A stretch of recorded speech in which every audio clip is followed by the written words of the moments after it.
Wer kennt es nicht? 45 km/h in einer 50er-Zone. Viele von uns träumen davon, endlich flüssiger mit dem Verkehr mithalten zu können. Aber wann wird dieser Traum Realität? Vor 2 Jahren haben wir sie unterschrieben, über 50.000 Unterschriften für eine Petition, die uns endlich mehr Sicherheit im Straßenverkehr bieten könnte. Und was ist heute daraus geworden? Und damit herzlich willkommen bei Rollerfix. SIP Scooter Shop hat vor 2 Jahren ungefähr, Anfang 2023, eine Petition gestartet, um die Höchstgeschwindigkeit für 50 Kubikroller bzw. alle Kleinkrafträder von 45 km/h auf 60 km/h anzuheben. Mit über 50.000 Unterschriften konnte die Petition an den Bundestag raus. Vor 2 Tagen haben all die, die diese Petition unterschrieben haben, eine Benachrichtigung von SIP Scooter Shop erhalten. SIP Scooter Shop hat sich in der Zwischenzeit mit dem Bundestag in Verbindung gesetzt, um nachzuhaken, wie die Sache aussieht. Und diese E-Mail, also diese Antwort, schauen wir uns heute gemeinsam an.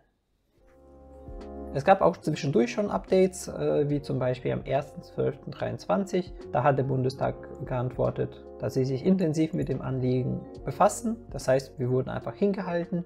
Die nächste Antwort war am 23.04.2024. Da wurde es anders formuliert. Wir werden das möglichst zeitnah bearbeiten.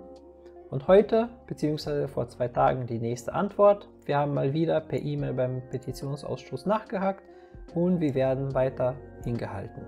Offenbar besteht kein Interesse im Bundestag, sich mit dem Sachverhalt auseinanderzusetzen. Ja, das ist ärgerlich, aber das ist noch nicht das Ende, denn gerade jetzt stehen Wahlen bevor. Und SIP Scooter Shop hat hier eine sehr interessante Taktik vorgeschlagen. Und zwar: Was kann jetzt jeder von uns tun? Es ist Bundestagswahl und es ist die Zeit in der Wahlperiode, in der die zur Wahl Stehenden zuhören. Schreib deinen Wahlabgeordneten an und frag ihn, warum sich mit dem Anliegen nicht auseinandergesetzt wird.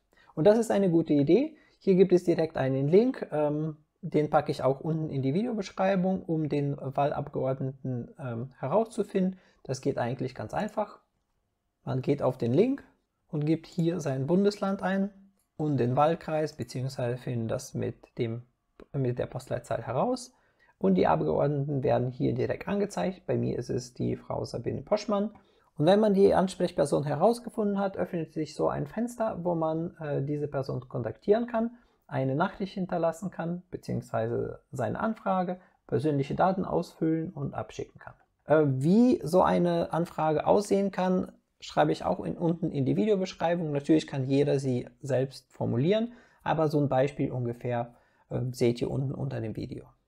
Habt ihr das eigentlich erwartet, die diese Petition unterschrieben haben oder die davon gehört haben, dass die Politik so wenig Interesse an dieser Sache hat und dass sie sich so lange hinzieht? Schreibt das gerne unten in die Videokommentare und beteiligt euch gerne weiter an solchen Aktionen, um die Sache voranzubringen. Schreibt eine E-Mail, das nimmt ja nicht viel Zeit in Anspruch. Und wer keinen langen Kommentar unter dem Video schreiben möchte, kann gerne ein Häkchen setzen. Es würde mich nämlich sehr interessieren, wie viele von uns da nochmal Druck machen und wie viele bei seinem Wahlabgeordneten nachhaken, wie die Sache aussieht.